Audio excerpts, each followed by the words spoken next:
On this episode of the Rocklopedia Fake Bandica, we do what three old white guys do. We act like we know what we're talking about with respect to Islam. Muslim fake bands just in time for Ramadan. This is the Rocklopedia Fake Bandica.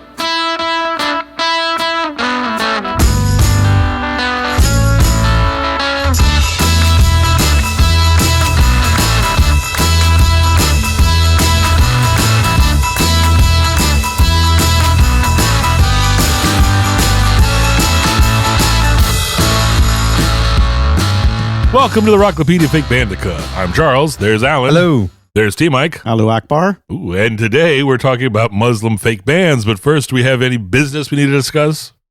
Anybody wanted one of the books? Not yet. No. No? But we still have supplies. Still have a supply. If you would like one, email us at fakebands@vgg.com and claim yours today. All right. Now, Alan, you just had a birthday. Yes, and you're having a birthday tomorrow. And so I got a present for you. Oh. And you had so much trouble opening the Christmas present. I made it super stupid for you to open this one. Thank you. I didn't get you a present, so I'm sorry. And now this is fake band adjacent. Ooh, fake band adjacent. That's what this is. It's an envelope that says "Do not bend." Ooh. That's promising. And it's from Wisconsin. Ooh, and it is. Oh, nice. It's a drawing of the Mime is Money, Come On Move It scene from the Spinal Tap. Spinal Tap. Spinal Tap, yes. That's hilarious. It's a drawing of Billy Crystal. Did an art piece of it. Oh, wow. That's hilarious. That's awesome. I was looking around. It's somebody who's called 404 Creative on Etsy. That's and hilarious. it popped up, and I was like, well, I got to get that. Wow. Nice. Chris Sellen, I'm assuming is the person who did it, is quite talented. This is very fun. So, it's adjacent. It's fake band adjacent. That's really cool. Thank you, Charles. Something go on your mantelpiece, Alan. Thank you. And I got you nothing. I apologize. Oh, well, it's just a perfect gift. Yes. Okay, so we're talking about, and let's see, Mike, you wanted to pass those out. Did you want to do that? Yeah, sure. Why not? All right. So I got Charles and Alan a little something. He's Thank flinging them at us. you. Ow, the pain. The pain. All right. So Suck it up. So they're not fake band related at all. What? That's the whole theme of this. I'm sorry. This is a real band. It's the Johnny Rotten bio or auto bio. Yeah. No Irish, no blacks, no dogs. Yes. I love that it says with Kent and Keith Zimmerman or Keith and Kent Zimmerman, who actually wrote it, I'm sure. Yeah, probably, yeah. Okay, so I got a book as well, The Field Guide to Dumb Birds of North America. Oh, that's hilarious. Let me open up to one here real quick. We pick one without profanity on it. The Palm Burglar. Oh, that sounds just wrong anyway. Thank you. So these are all just like fake birds. Yeah. So it's kind of close to fake bands. It's adjacent in the fake department. It's fake B letter DS. There you go. Yeah. Right? Very close to fake only bands. 2 letters off. Very close. All right, thank you. You're welcome. Okay, so we're talking about Muslim fake bands. And I don't know about you guys, but I'm a little nervous about this. I mean, what do I know about Islam and everything? Because there are actually real bands that have Muslim members in them, of course. Right, of course. Yeah.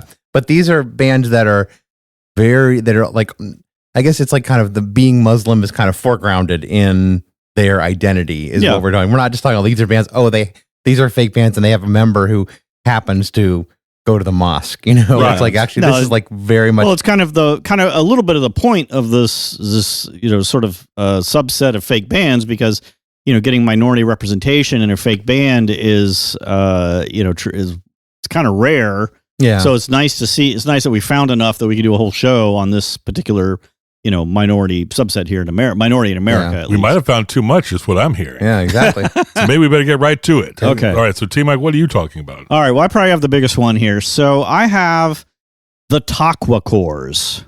The Taqwacores. That's the name of the band? That's the name of the novel. It says this is a 2003 novel by a guy named Michael Muhammad Knight, and he is a white dude author / gonzo journalist. The Guardian called Knight the Hunter S. Thompson of Islamic literature. Okay. And so he has a large blue nose. No, he's a thing for chickens. Immortality is up for grabs. No, he's just the way his writing style is a lot like Thompson's. So Knight, his path to Islam is very unique. I don't know. He discovered Malcolm X through Public Enemy, the hip hop band, and then he read Alex Haley's The Autobiography of Malcolm X when he was only 15, and he converted to Islam at 15. Also at 15, he met his dad for the first time since he was 2. Told his dad, "I'm a Muslim," and his dad said, "I'm a white supremacist." Well, that's an awkward conversation right there. Yeah. And I'm sure it was equally sedate as T. Mike proposed there. Well, I am a white supremacist. I am assuming he didn't say it that way. Yes. So Knight he traveled to Islamabad. He almost joined the war in Chechnya. He wrote for this online magazine called Muslim Wake Up. And he got his Master of Theological Studies degree from Harvard in 2011. And local interest here, he received his PhD in Islamic Studies from the University of North Carolina at Chapel Hill. Well, that's just right up the street from my house. It is, literally. I could walk to where he got his doctorate. Right, as he got that in 2016. And so I was here. That's right. Living right here near him-ish, sort of. So he wrote a number of nonfiction books also about his spiritual journey. And the interesting thing is this novel, The Taqwacore, was supposed to be his farewell to Islam, because he had explored all these different sects of Islam and, was kind of like having trouble reconciling all these, different approaches and all these restrictions that fundamentalist Islam puts on people. And so he was kind of going to get out of Islam. But the response from this book was so positive, and from like the Islamic community, that he reconsidered, and he stayed in Islam. So every time he tries to get out, they keep dragging me back in. So he first self-published this novel as a spiral-bound photocopy, and he was, giving it away for free. He was selling it out of the trunk of his car. Did you say what year it came out? 2003. 2003. Oh wow! Yeah. So this was way before he got his degrees and everything. Yeah, I was going to ask if we might have passed him by on the streets in Chapel Hill. That's what I was wondering. Could I have bought one of these spiral-bound photocopies? Yes. So, but then it got picked up by Alternative Tentacles. Ah, okay. Which is Della Biafra's label. Right, from the Dead Kennedys. It's a well-known punk rock label. So then also there was this, somehow he encountered American anarchist, author, poet, philosopher Peter Lamborn Wilson, who got the Taqwacore published by an anarchic collective called Autonomedia, and he got that in 2004. There was also a British version of the novel, but it was actually censored because of some of the extreme things that come up in the novel. Also had a bunch of U's put in there. What? Oh, Kalor. Right. Yes, Kalor. I believe theater was so all mangled. Yes. So also, one of our distinguished professor emeritus of Islamic Studies at the Department of Religious Studies at UNC Chapel Hill called the Taqwacore a catcher in the rye for young Muslims. Well, all right. Wow. So anyway, so what the hell is it already? So does that mean it's a book that young Muslims read when they're like 13 and like, oh my God, this is so deep. And then they read when they're like 25 and go, this is such garbage. Yeah, could be. Could be. This guy is insufferable. Okay. Could be a little bit. I enjoyed the novel. I enjoyed it. Okay. So Taqwacore is basically Islamic punk rock. Taqwacore is an Islamic concept that means taqwa. Taqwa is an Islamic concept that means basically God-fearing, and core is core. Okay. Yes. So then, mono means one, and rail means rail. And that concludes our intensive 3-week course. Okay. Knight is quick to point out that he did not invent this genre. There were Muslim punks in the 70s. There was a British punk band in 79 called Alien Culture with a K, that was formed by second-generation Pakistani Muslims. They took their name from a phrase that Thatcher used about fearing alien cultures coming in. Oh. There was even a weird joke punk rock band from San Antonio, Texas, called the Fearless Iranians from Hell, starting in 1983. They put out like 3 or 4 albums, and basically their whole shtick was that they were singing from the perspective of Muslim terrorists. So they were making fun of him. No, they were just singing like anti-American songs, and the lyrics seem to be, like sort of semi-sincere, but the joke is like, this is they wouldn't, Islamic punk rock was so ludicrous a concept at the time. But it's still making fun of them, though. Right? I mean, kind of, sort of, I guess. I don't know. So anyway, he invented the term Taqwacore, but he didn't invent this idea that, Muslims doing punk rock. So the novel starts with a poem that Knight wrote called Muhammad Was a Punk Rocker, which points out that Muhammad's main thing was idol smashing, which is pretty punk rock. And interestingly enough, a band that formed after the novel was inspired by that and wrote music for it. So here we can actually listen to this song called Muhammad Was a Punk Rocker. I see Muhammad down at the corner store, rocking on Gallagher in the high score. When he delivers sermons, it means he's a bore. But when he smashes idols, everyone cheers for more. Muhammad was a punk rocker, he tore everything down. Muhammad was a punk rocker, he rocked that fucking town. And that was by the band Vote Hezbollah, which takes their name. Yeah, takes their name. There's a lot of funny band names, depending on your sense of humor. Okay. Funny wouldn't have been the word I chose, but okay, yeah. Okay. So whatever, his religious bona fides are, he seems to know Islam pretty well, because I had to Google so many Islamic terms reading this novel that I must be on several different watch lists by now. And also, he knows his punk rock. Yeah. He's not a poser. I mean, the novel almost pretty much comes with like a playlist. Like every several pages, there's like another song and band name dropped. Iggy Pop, Sham 69, Youth of Today, Minor Threat, Screeching Weasel, Business, The Descendants, Propaganda, The Lunatics, lots of band names, lots of actual punk bands. But these are all real punk bands. Yes. Well, let's get to the fake. Let's get to the fake ones. Well, That's what this podcast is about. That's right. Mike. We talk about fake bands. First, a little background of what's going on in the novel here. Okay. So the novel is set in a punk house in Buffalo, New York, rented out by a bunch of different punk rockers. The narrator is the guy who enters this house is Yusuf. He's not a punk at all. He's a good boy Pakistani Muslim. He's the straight man of the novel. He's an engineering student who rents out a room there because hilariously, his parents are afraid of bad influences from being in the dorms, right? With the unbelievers.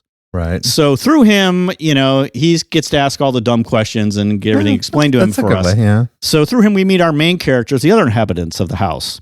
So first we have Umar.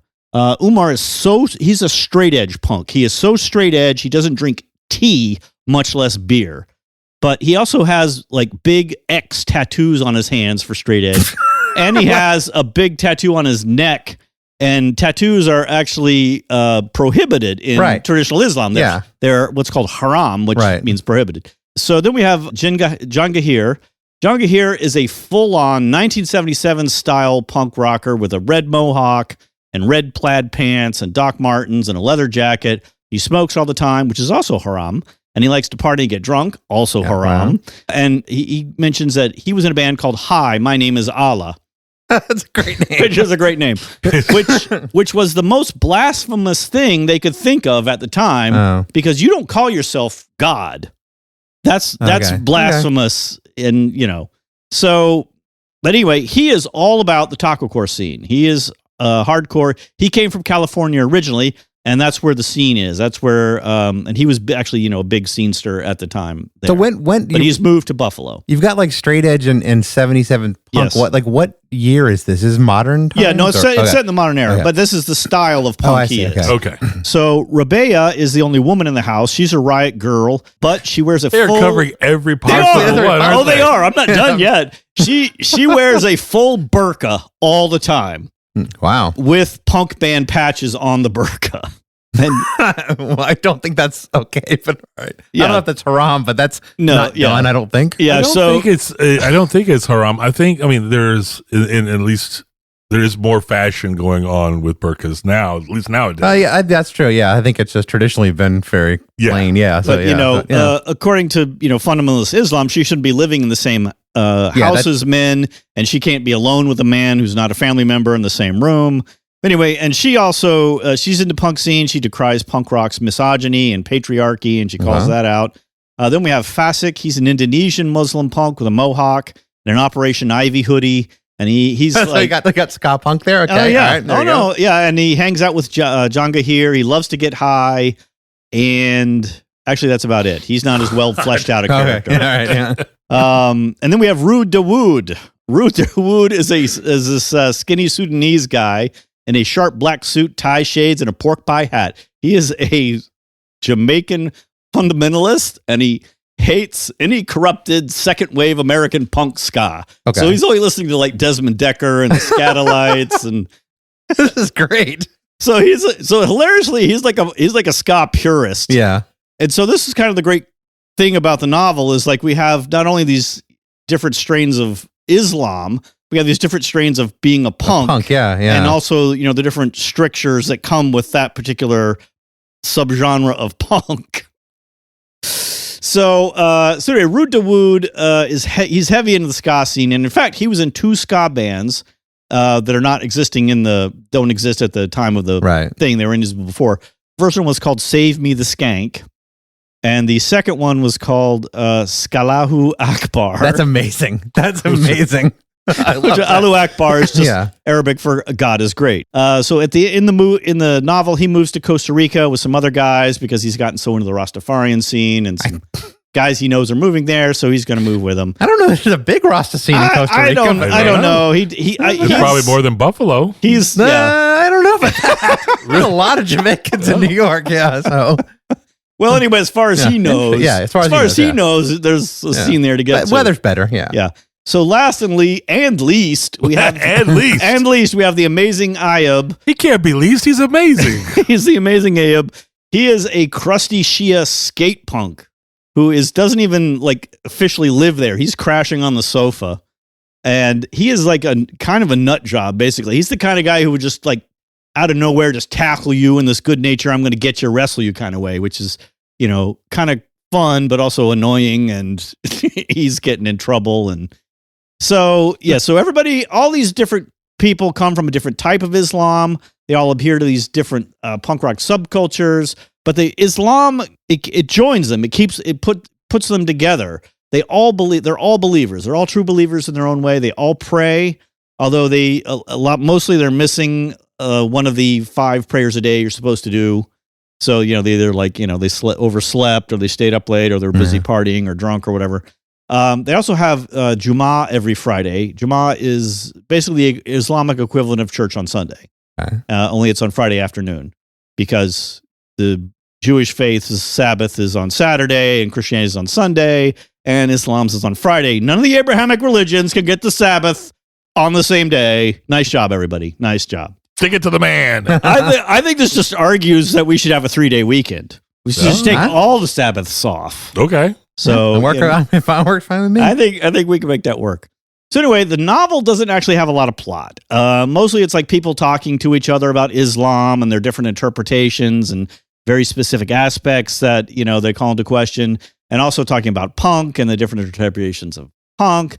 And they're also having parties and, who hooks up with who. And so, but the Taqwacore scene in the book is described as being in California, or California, as they like to call it, which if you actually look at the etymology of California, that actually is where it comes from. Really? Is the word Caliph. Caliphate? Oh, okay. Yeah. And so, but it's a West Coast thing only. There's no like East Coast Taqwacore scene. And in the West Coast Taqwacore scene, the big bands are the Mudaweens. Mudaween is a term for the Saudi Arabian, basically the morals cops, the Committee for the Promotion of Virtue and the Prevention of Vice. There's another band called Burning Books for Cat Stevens. Okay. Who later, of course, converted to Islam, became Yusuf Islam. There's Osama bin Laden's Tunnel Diggers.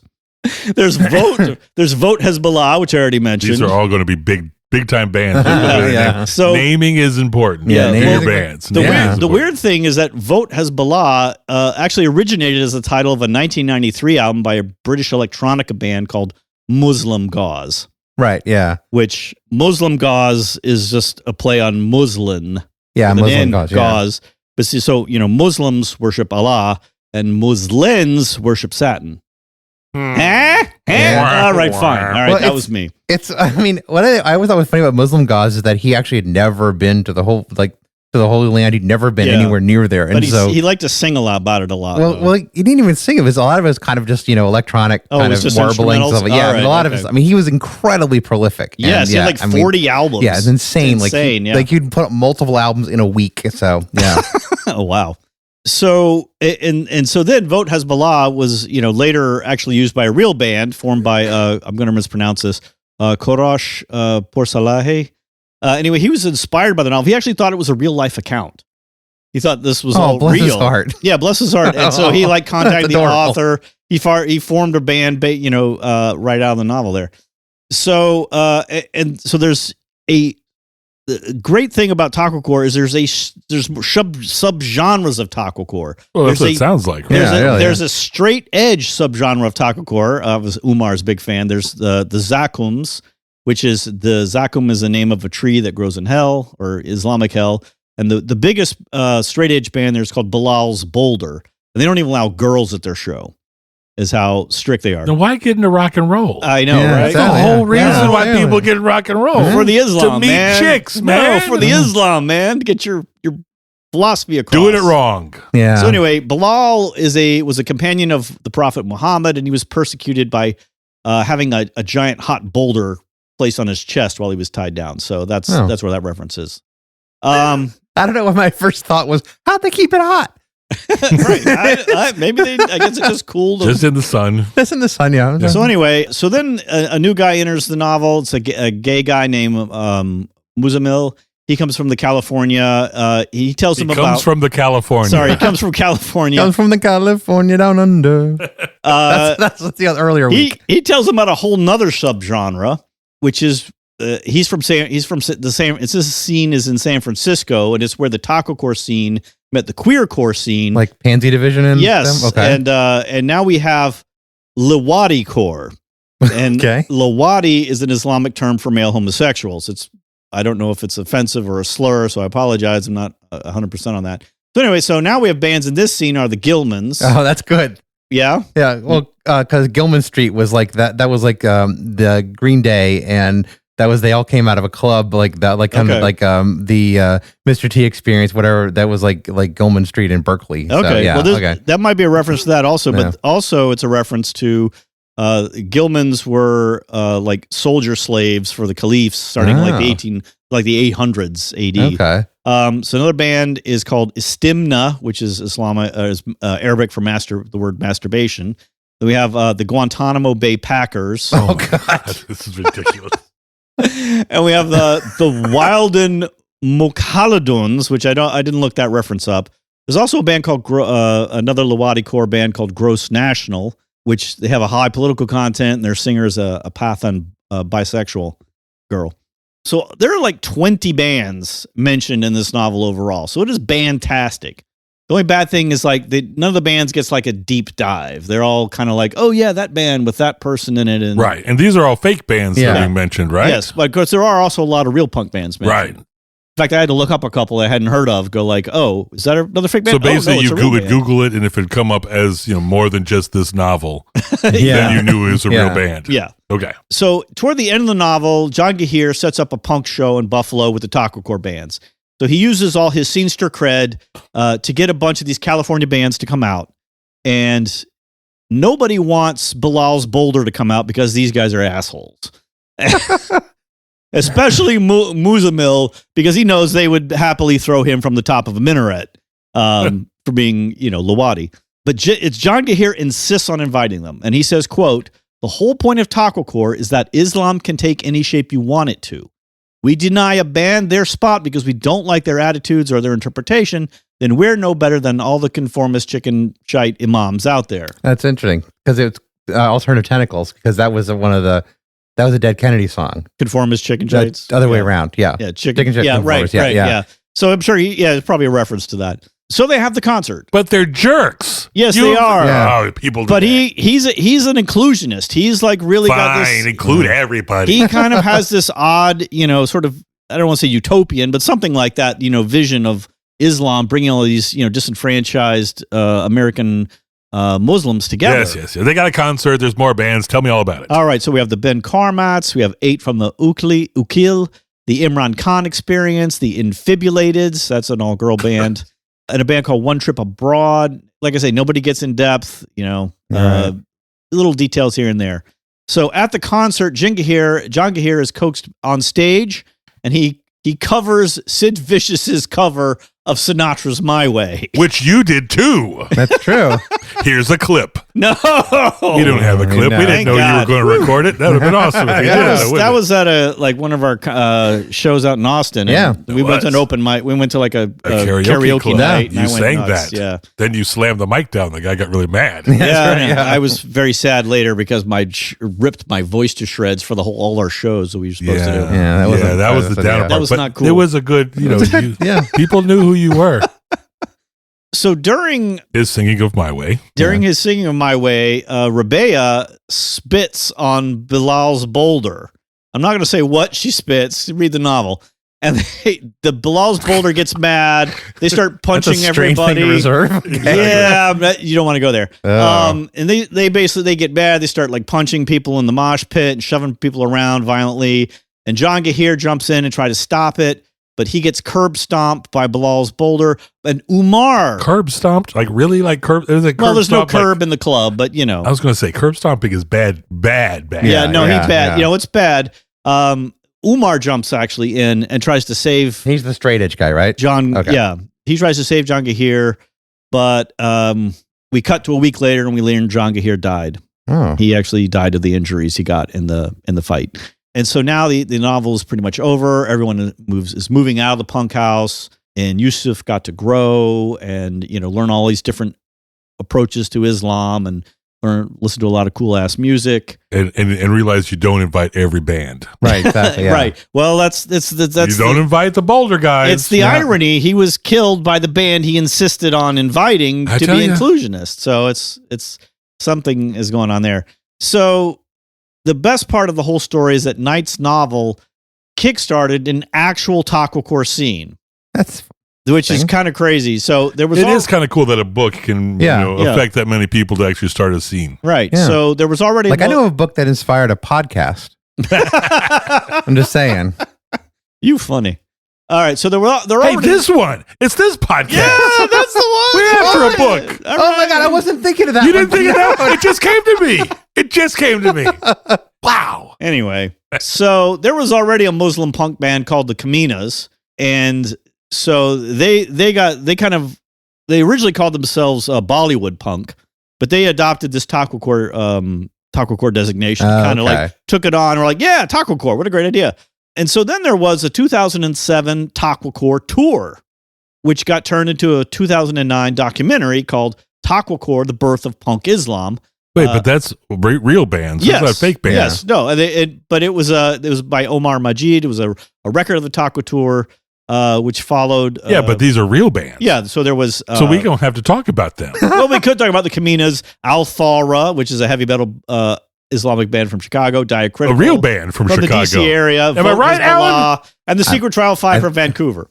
All I'm saying is we were teaming like, I don't know what to cut. This is real band stuff. All right. You can cut real band stuff. Okay. Did they mention the book at all? Well, Knight is in the documentary, yes. Okay. And he talks about it all, and they like travel to like Islamabad or Pakistan somewhere, and do more filming there. Anyway, so then there was a 2010 film version of the book. Okay, now we're getting somewhere. Yeah. So this is kind of a lowish budget version. It looks pretty good. I mean, there's obviously not a lot of special effects or expensive stuff in the in the book. It's a punk house. It's supposed to be trashed and nasty. So they cut out the giant blue people that lives on an alien planet. I was kind of zoning out when you were talking earlier. So yeah, okay. Yeah. So the book is it's a very faithful rendition of the book. It condenses a lot, of course. The director is Ayad Zahra. He co-wrote the screenplay with Knight. So it starts with Kamina's song called Sharia Law in the USA. Is that like the John Mellencamp, ROCK, the USA? A little bit. Sharia Law in the USA. Yeah, a little bit. I am an Islamist. I am the Antichrist. Most squares can make most wanted lists, but my, how I stay in style. God takes me out of my mother's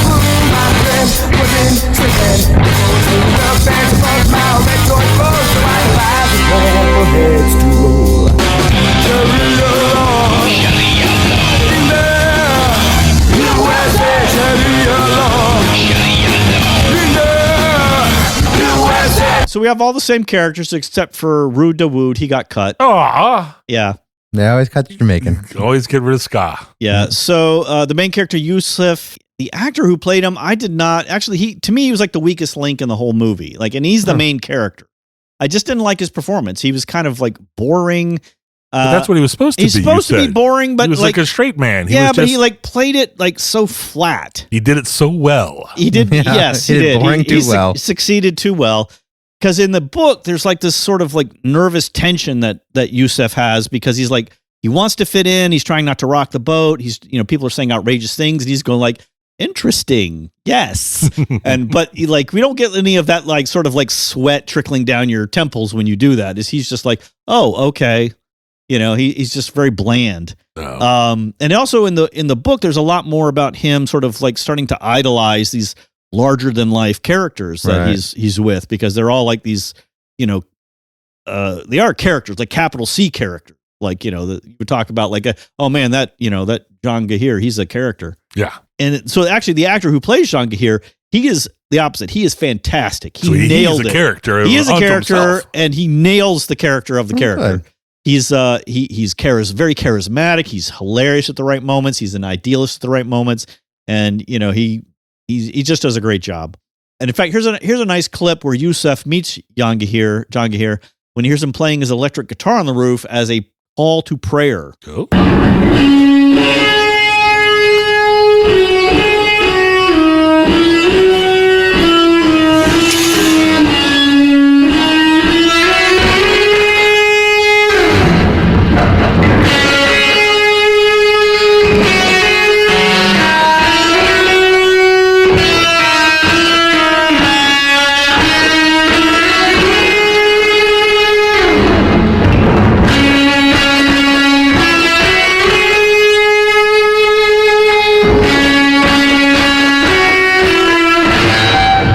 So one of the changes for the movie I really did not like is the character of Muzamil, the gay character. And in the movie, they like gay him up to the nines, like a gay accent. He's wearing women's clothing. He's wearing a lot of makeup. He's wearing women's clothing. Yeah. And like that doesn't. Okay. None of this is in the book. I mean, but it could be. I don't know. None of it is in the book. None of that is in the book. In the book, he's just like a regular guy who happens to be gay. And I kind of like why they wanted to play it up some, but I still didn't like it. Anyway, another thing they don't have to Klingerize him. Yeah, they did. Also, the thing they don't show in the book is like how the punk house is becoming like an attractant for all the disenfranchised Muslim youth in the area. Like there is like a student, Muslim student association at the university, but they're getting like all the kids who like don't, or like these guys are too straight laced, or they have some other reason they don't like being in there. So they're all coming to the punk house for Juma every Friday, and then they're then sticking around to party Friday night, and get drunk and listen to music and be rambunctious and whatever. Which is kind of funny to me because we also kind of have our own version of that here in the South. We have Saturday night, Sunday morning, where you're out drinking Saturday night, but then you got to show up for church the next morning. That Sunday morning coming down, the Johnny Cash song, and exactly. So in the movie version, they actually are like referencing not just the fake bands, but some of the real bands. And so here's a good clip of Yusuf getting schooled by John Gahir on the whole scene. What do you guys mean by that? What? Taqwacore. Oh, shit. Yusuf, John. Come on, man. How long have you been in the house for, brother? Taqwacore. Taqwacore, Yahi. About Hezbollah. The Communes. One Trip Abroad. Al-Thawra. Osama's Tunnel Diggers. West Coast Muslim punk scene. California. Muslim punk scene? Yeah. All the crazy fuck-ups and rejects of the community coming together, man. Starting bands, putting on shows. Nobody likes them. The Muslims say they're not really Muslim. The punks say they're not really punk. What's a punk in the first place? I mean, who knows anymore, man? Some say it's about busting social taboos. Some say it's about being loud. Everybody's got their own opinion. What are you thinking?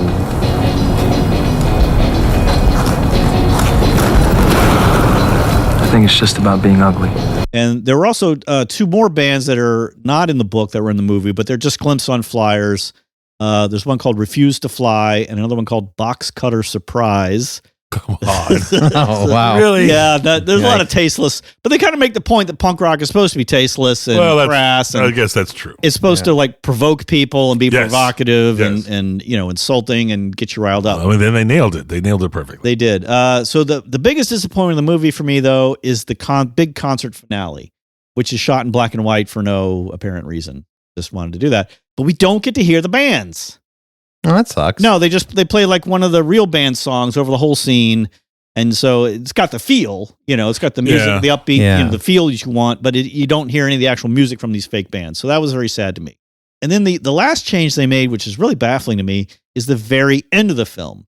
Now in the book, Yusuf is like packing up his stuff. He's waxing philosophical and melancholy and about everything that's happened and like sees Yangahir's stuff and is like, oh yeah, poor Yangahir. And, but in the movie, he's like packing up. He comes across Jangahir's leather jacket with the studs and all the decorations, and he just throws it in a trash can and flips it off, which is punk AF. But I mean, it just seems to negate the whole movie. Like the whole point was like it's very nihilist. Yeah, it's very nihilist, and but it's like kind of negates all the growth that Yusuf has went through as a person. I don't get it, but I mean, Knight helped write the movie. So I feel like this has to be the ending. Well, how would you send him off then if you found that coat? How would you have done? Well, he could have just like kept the coat, or he could put it on, or like he could pack it away with his stuff and go like, I'm gonna take this little piece of punk with me wherever I go. I think he would put it on, and then suddenly he's on the Luck Dragon, and he's flying around for all the bullies. Never ending Taqwa. Alan's been drinking again. So I didn't realize before I started reading up on all this stuff, but there was a sequel novel. Okay. So in 2009, Knight put out a sequel novel called Osama Van Halen. Okay. And this novel, I'm not sure novel is the right word, but I guess what we're stuck with, because this thing goes off the rails in the first chapter. Knight inserts himself in the novel as a character, not just as a character, but still as the author of the previous book and the creator of the characters, and he interacts with his own character that he created, the amazing Ayub. And it gets nutty, it gets meta. The Knight as the character talks about the novel he wrote, he talks about the characters he created, he tells anecdotes about the book and how he got inspired, and you're not sure if he's telling the truth or if he's lying, because some of the stories just go off the rails. You're like, well, I know that's not true. So it's less of a novel. It's more of a series of unconnected scenes with Ayub as a sort of glue that ties it together, because he is like a character that stays solid throughout the whole book. And early on in the book, he and Rabea, who's also from the book, they take Matt Damon hostage to protest negative stereotypes of Muslims in film. I'm going to guess that's one of the made up parts. I don't remember that happening. Yeah. I'm going to guess that. Is Matt Damon particularly, it's just a big star, I think. That's a big star. Okay. All right, I like to actually read, I like for us to actually like read the scene here. Charles, if you'd be Matt Damon. All right, are we just reading the quotes, or do we have to read the Matt Damon parts? It's just, whatever you want. How do you want us to do this? Read sketch? the whole thing. Just read everything. Alan, you can be amazing Ayub, and I'll be Rabea. Okay. I've got to tell you, said Matt Damon, I'm worried about you guys falling into your own cliche stereotype here. Fuck you, Matt Damon! Screamed amazing Ayub. Takbir! So you actually just assigned Alan. I thought you said sorry. Alan. All right, sorry. All right. Got so worked up to swear. Damn it. Should we start over? All right, take two. I got to tell you, said Matt Damon, I'm worried about you guys falling into your own cliche stereotype here. F you, Matt Damon, screamed amazing Ayub. Takbir! Allahu Akbar, said Rabea. Don't get me wrong, said Damon. I completely sympathize with your grievance. Hollywood's depiction of Muslims have been erroneous and utterly shameful. I'm just afraid that by taking a hostage, you're playing into that same terrorist paradigm and furthering a neoconservative perception of Islam. What's a neoconservative? Asked Ayub. Not to mention, Damon continued, there's no basis in the Quran or the Sunnah for you to take an innocent person hostage. F it, said Rabea, lowering the gun. I think Matt Damon's right. Now, amazing Ayub, said Damon, interrupting people. I see your tattoo says Karbala. Are you Shia? Yeah, bro. So you adhere to the infallible example set by the 12 holy Imana. F&A. The moms. What, the moms? Sorry, moms. F fucking A. then you must be aware that the 5th and 6th Imams both opposed armed rebellion. No shit. No shit. This is just a comedy skit. This is just a comedy set in the novel that I think he just wrote. Now he has to tack it. Anyway, so Ayub goes traveling a lot after he and Rabea kill Matt Damon. Wait, what? Sorry, Matt. Matt Damon died in 2009? He's making a good point, though. He did. Anyway, so people can't handle the truth. Ayub randomly takes a bus to Santa Cruz, California, and he goes to a show, a Taqwacore show by the bands Muhammad Muzammad and the Zaytuna Rejects. And here's a quote. Charles, you want to read the quote for us? Oh, okay. The first band that night was classic California Taqwa punk, Muhammad Muzammad, which looked less like a band than like a gang. Just 3 brown kids wearing their mohawks the same way, like the broom atop a Roman gladiator's helmet. Thousands of aqua-netted bristles giving the illusion of a single solid ornament upon their scalp.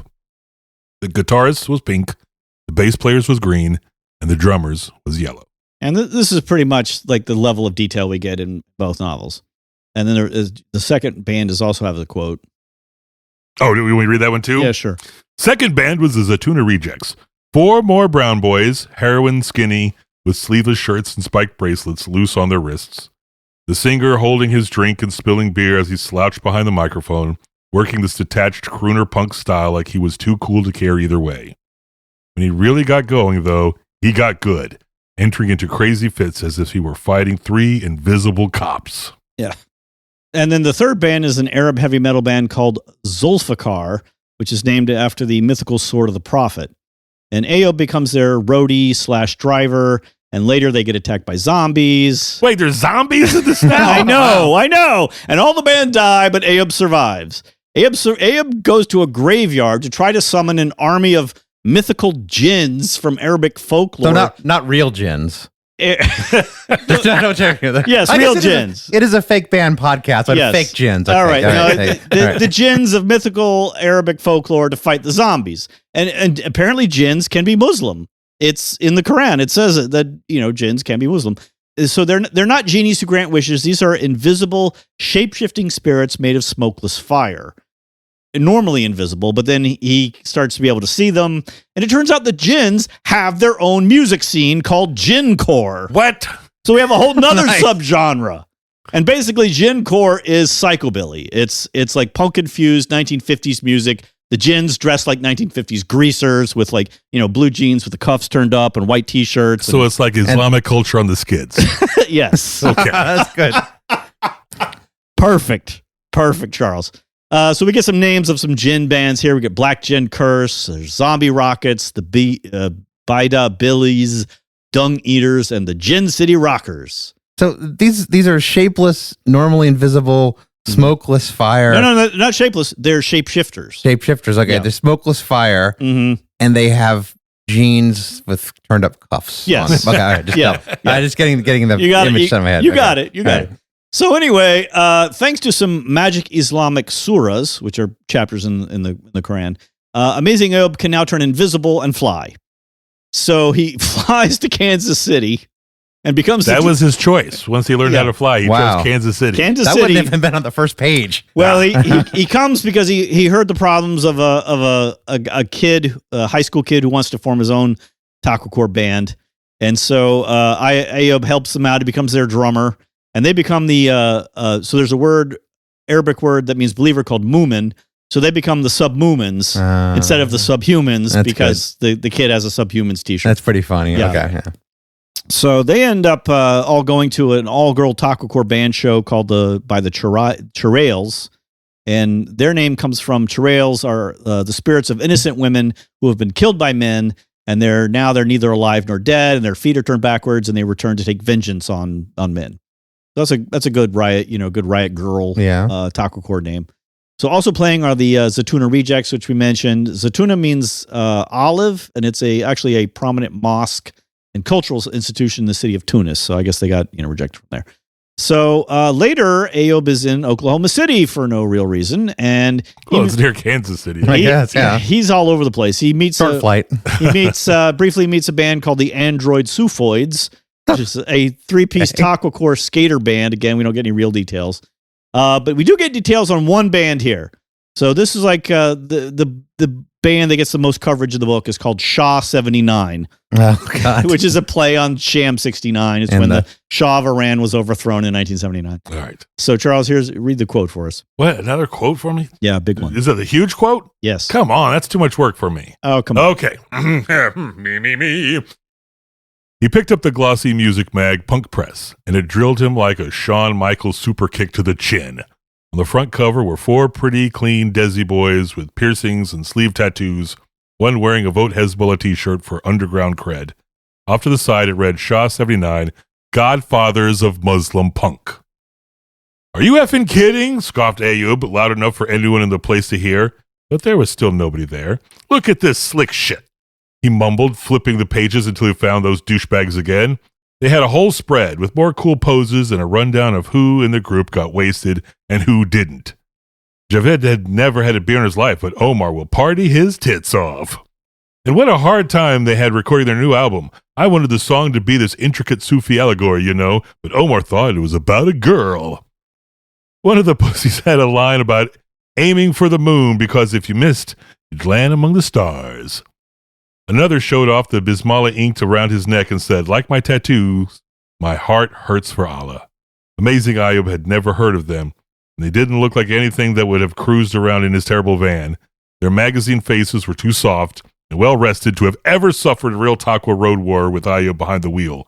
The Taqwacores were gutter Sufi heroes.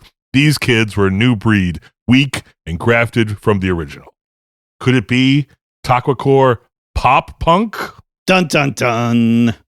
So even worse, it turns out Shah 79 is from Buffalo, New York, where Ayub is from. It's right from his own backyard. Oh, that's wrong. Yes. So now he travels to Brockport, Rochester, New York, to kill them all in a recording studio. And he does. All right. So meanwhile, Rabea is finally back in the novel, and she is very, very angry. She hunts down Knight, and she confronts him as a phallocentric Orientalist and slams him and wants to end his, quote, sandwigger discourse, unquote. And she beheads Knight with her sword. The end. That's it. That is actually the end of the novel. And you know what? This is a weird novel. It was a weird novel. The first novel sounded really good. It's nothing. And then this one just sounds like... It's nuts. Nothing like the first one. Absolutely, completely different. And Osama Van Halen is barely mentioned. Osama Van Halen is just mentioned in passing twice. It's the funniest name. I guess that's why they picked it for the title. I don't know. All right. Wow. Okay, so there we go. That's all. That's my Taqwacore is pretty interesting. Yeah, it is. It really is. It was if you have to go to Islamic punk rock fictional bands, this is your go-to. And you got 20 or so bands? No, 30, because there was 20 in the first book and another dozen in the second book. Wow. The gift that just keeps on giving. It is. So for fake bands, it was like ka-ching. Okay, so I guess we'll take a quick break. Yep. When we come back, Alan and I will talk about our entries into this contest, if you will, I guess. I don't know. To this podcast. This is the Rocklopedia Fake Bandicoot.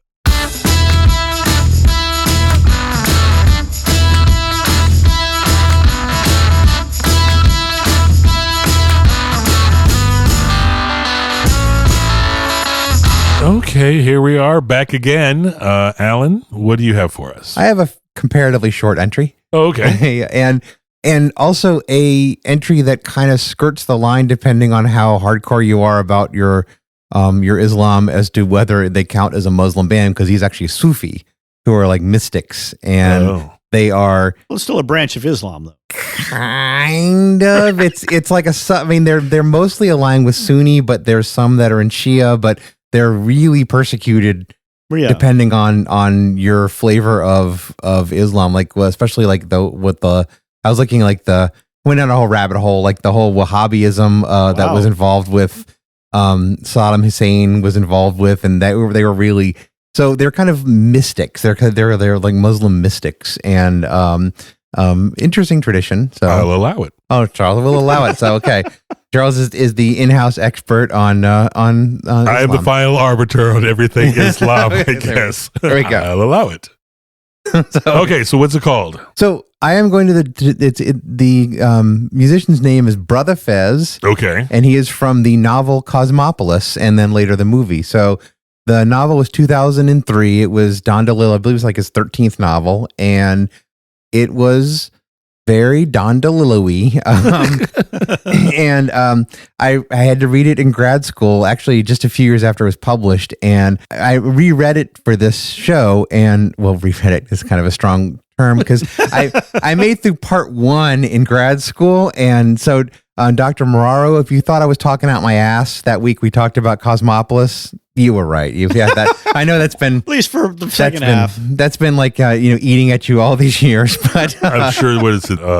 Statute of limitations. It's possibly probably over might have now. over. Yeah. I do have my PhD, so whatever. So you can't take that away from Alan. that's right. So, but it is a novel. Basically it's an odd novel because if you describe someone, if you tell someone like what it's about a guy taking a trip in his limo to get a haircut. Okay, that's it. Yeah, that's even less plot than my novel. Wow, it sounds insane, but it's in the details. And so basically just a quick overview of it is it's about Eric Packer, who is this 28-year-old money manager, like kind of investment guy, and he's shorting the yen, and he's like very wealthy, very isolated, very kind of very Don Dellilo character, just kind of like closed off from the world, very cold and emotionless. And wait, in a Don Dellilo novel? I know, it's hard to believe. Gasp! But he's doing this thing, and it's one of those things. All the way reading this, like I'm like, I just don't understand this. He's investing he's buying up the yen on the assumption that the yen is going to fall in value, and he's like basically over leveraging all of his funds that he manages and his new wife's personal holdings and all this kind of stuff like that. And it's just one of the things I was like, I didn't understand the mechanics of it, but I think it's like shorting a stock. Wait, so he's not buying, he's selling it first. Well, no, right? He's buying it. He's short selling. Shorting is like this complicated thing where you bet that it's going to go down in value. So you sell it first, and you make money, and then you sell it at a higher amount. That's what I thought. Buy it at a lower amount, but they never talk about him selling beforehand. Yeah, that's what I don't understand. So well, this is not fake economic podcast. This is fake fans. It's just one of the things trying to make you money. T Mike, if you give me $200, I have a course for you that tells you all about this. Yeah.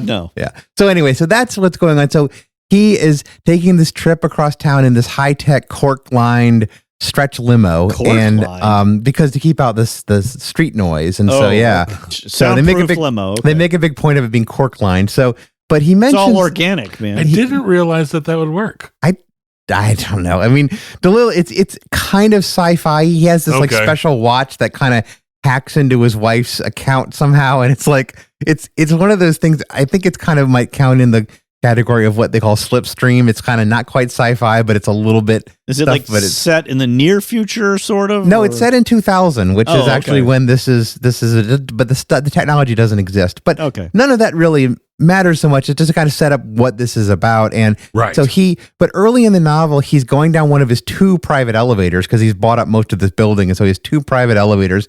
And he only needs one. You really only need one. Yeah. Unless it allows you to go like the good elevator's out of order. I'm gonna go take the other one. Dumb one now.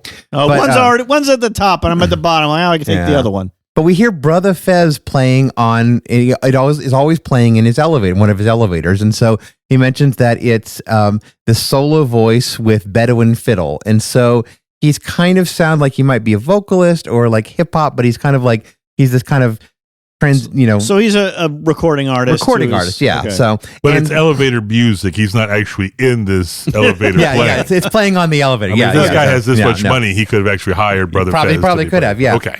So we there's a whole bunch of things happen, and his car gets attacked by anarchists, and there's all kinds of things like that. And then, but there's this really important scene, and this is why Brother Fez is interesting, because he's key to the novel and the kind of some of the development of it, is that we meet Cosmo Thomas, who's his manager. Once again, manager is very high. We went on an Australia show. We talked about like the weird prevalence of managers in in fake band stuff. So he was this like famous rap artist manager, broad, meaty, solemn, wearing pale linen slacks and a black leather shirt, sleeveless, with platinum accessories here and there. And so that's like such a Dellilo description. Like, is that kind of terse but fairly clear, but but he gets in and he has connections with Eric. So he gets in the limo and he tells him that what he's being delayed because he keeps getting delayed by traffic. There's the presidents in town. There's the anarchists. There's all these kind of things that are blocking his travel across the island to get to his haircut. So, and he says, "Oh, you're being slowed down because of this funeral." And he says, "Brother Fez dies." And this is actually something that I thought was really cool thing that Dellilo does with his audience. So this novel came out in 2003. Someone tells you a rap artist has died. What are you thinking?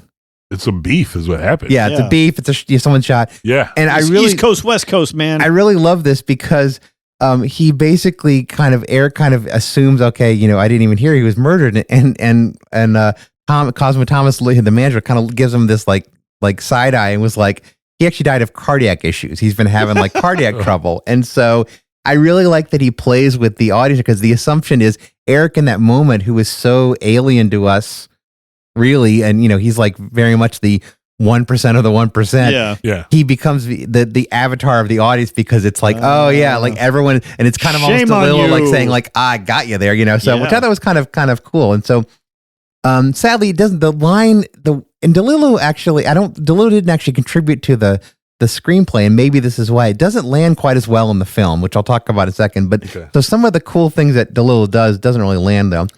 And so, but in the novel, they're out in the street. So he gets out of the limo and he like watches the funeral go by, and you see the hearse go by with his body in it, and you actually see him go by, and then there's dervishes and break dancers and the politicians, like the major politicians are there. Brother Fez is a big. He was huge. Your Brother Fez was big, yeah. Okay, and so he's not just a recording artist who gets played in elevators. He's huge. No, he's not like an elevator music. He's I get it, but he's like big enough to have this huge funeral with politicians. And he obviously meant enough to the main character because that's the music he has piped in the whole time. This is what he loves. Yeah, his favorite music as elevator. And throughout, there's actually hear like his lyrics coming through it, and they're playing his music. And so do they actually have lyrics in the book? Yeah, Dellilo actually has his lyrics in there, and this is something again in the movie they take advantage of. But he actually writes some of the lyrics through there, and his description is really fascinating because it's a huge funeral. It's a thing that goes on for. It feels like it just goes on for forever, and it's just like massive procession of this outreach, this like explosion of mourning, and there's Eric actually kind of breaks down, and for the first time, he really shows like an emotion other than like a bit of weakness, and he breaks down, and Thomas kind of pulls him to his chest, and he kind of cries on his chest. Wow! And it's actually like a weirdly human moment that works really well, and then it kind of sets up for where the rest of the novel goes, which doesn't end well for Eric. I'll just tell you that, but.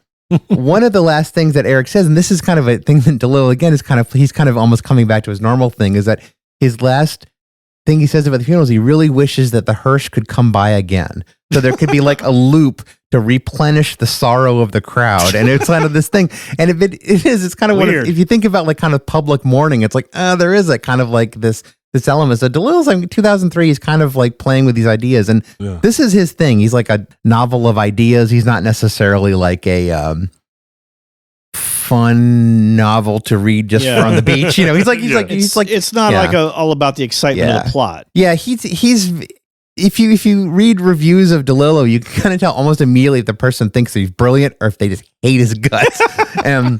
Polarizing. Yes, polarizing. And so speaking of polarizing, there was the very polarizing 2012 movie, which was directed and also the screenplay written by David Cronenberg. Oh boy, that guy. David Cronenberg, of course, The Fly, a lot of body horror movies, so. I don't imagine there's body horror in this one. No. Yeah, okay. And it begins out, we don't see the elevator. It actually begins with Eric and his main bodyguard talking, and Eric is played by Robert Pattinson. And he barely sparkles at all in this, so, but he's fairly fresh out of the Twilight movies, but he plays him fairly well in that kind of same deadpan.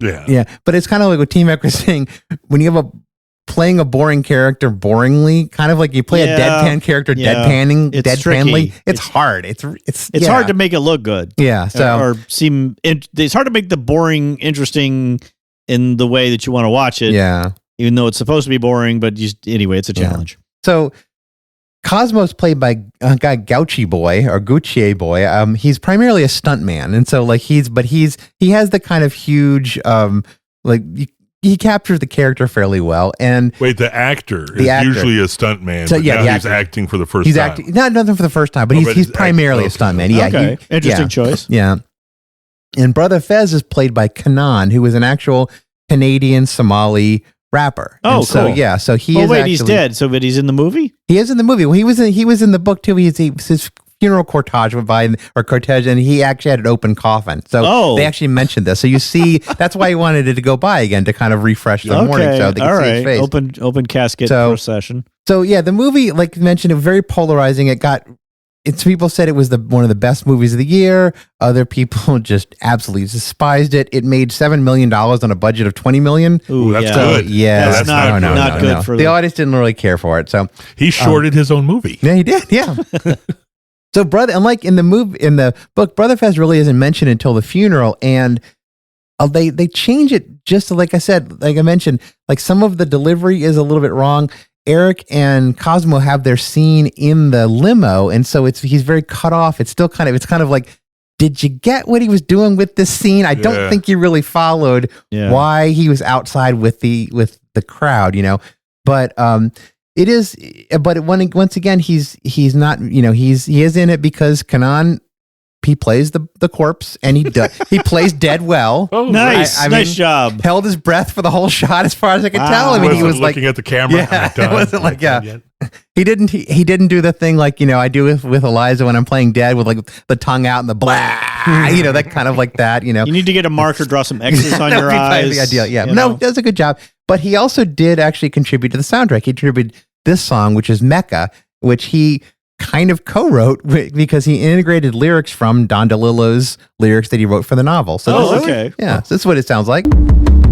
Getting shot is easy, tried it 7 times. Now I'm just a solo poet working on my rhymes. Kid used to think he was wise to the system. Prince of the streets, always do things his way. But he had a case of conventional wisdom. Never say nothing the others don't say. All right, that's pretty good. Not bad for lyrics for a then like 67-year-old white dude. Well, So yeah, not bad. So, and I should mention a little side note on the soundtrack that it was written by one of David Cronenberg's longtime collaborators. The movie score. The movie score, the soundtrack, yeah. It was written by Howard Shore, who was a collaborator with all. Does that name sound familiar at all? He was the musical director of Saturday Night Live. Yes, he was. And you may remember him from Howard Shore and the All Be Blues Band. Right. Which was the first time that the Blues Brothers, although they were in blues suit, they were in bee suits. Right. They actually were performing blues. Yeah, they were doing King Bee. Yeah, they were doing I'm a King Bee by Slim Harpo. Yeah, so they actually Howard Shore actually allegedly gave the Blues Brothers their name. Of course, that's what I was saying. I thought he was the one that came up with Blues Brothers. Yeah, so which isn't that tougho thing to come up with, but I thought he was the one who did it. So it's a vast network, a vast tapestry of fake bands, ladies and gentlemen. So yeah, but Cosmopolis, I mean, Brother Fez is an interesting character. He's really important to the novel, to Eric's development. He's not a major. Seems like less character. so in the movie though. In the movie, he's important, but it's one of those things where like because the way they shot it isn't as effective, it doesn't land in the same way. But also you probably can't get the information about Brother Fez that you could get from the book. That's all like third there's person narration. He mentions throughout it a couple times. He mentions them a few times just about that's this, and he has like a little more detail with the description. I mean, they captured it. I mean, of course, the movie can play the music, which is great, and Kanan actually does a lot of stuff that sounds kind of like Dellililo's description of Brother Fez. So cast really well. I mean, I say not just for his dead playing. Right. I mean, his acting as a corpse is amazing. So I have to say, I'm kind of like, why did they get a celebrity person to play who's just going to lay down and play a corpse? Like anybody could do that, really. It's I don't know. funny. I guess you get a SAG card. I don't know. Maybe there's some like flashbacks that got cut out. I don't know. He it's possible. I mean, it also could be, he is Somali Canadian. I mean, it's impossible. I mean, it's very possible that he's a bigger name in Canada or in other music scenes, people would have been like, "Oh, that's kind of like a fun little stunt casting." I'm glad they actually, though. I'm glad they got a minority to play a minority and didn't just substitute in some white guy or whatever. So didn't have Dave DeVito playing him. Yeah, that would have been bad. Yeah, I mean, the movie I had is is by Muslims for Muslims. I mean, everybody in the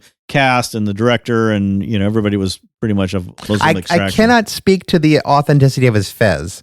He does wear a fez in his Corvette. I could not, and Dellilo mentions his trademark fez. So I could not. I don't know whether it was just a Shriner fez that they happen to have in the prop store, or T-Mike's two fezzes that he owns. That's right. T-Mike does two fezzes. Yeah. So They Might Be Giants fez is the good one. Yeah. Now you can make this a lot shorter because if Eric was really rich, he'd bring the guy in to cut his hair. Wouldn't have to deal with any of this. They actually talk about that. Oh, they do. Yeah. There's a reason he goes to the guy getting his hair. It's when his struggling dad, and he would always get his hair cut at this one place like that. And there's a whole thing. All right, fine. So it's a sentimental. So there's a sentimental thing. Go drive in your little cork-filled car. And there's a whole subplot about the credible threat, and he's going to get, and he just ends up a credible threat against his life. And threat. Threat, yeah, credible threat. I thought you said thread.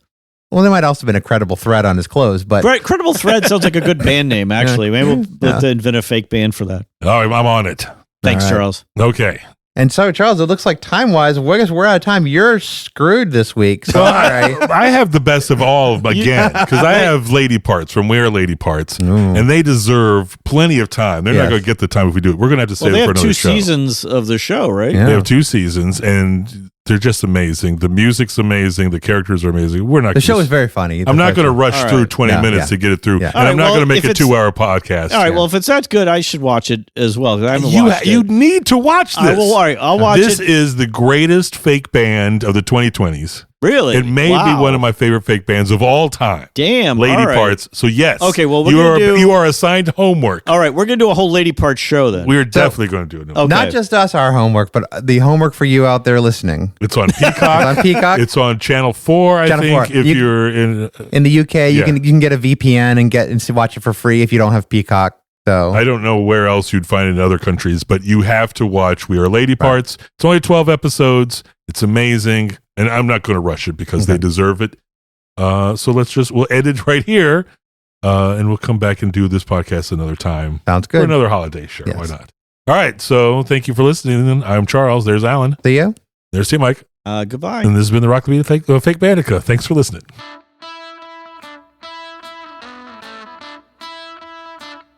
You've been listening to the Rocklopedia Fake Bandica, a production of the Van Gogh Sketch Comedy Group. The hosts are Alan Benson, T. Mike Childs, and Charles Rempel, with occasional cameos from Jason Torchinsky, Galen Black, and Rob Terrell. Our editors are Alan Benson and Charles Rempel. If you enjoyed this, please be sure to subscribe to the Rocklopedia on your service of choice so you never miss an episode. We'd love to hear from you, so leave a review or email us at fakebands@vgg.com. And don't forget to visit fakebands.com and the mothership, vgg.com. Thanks for listening.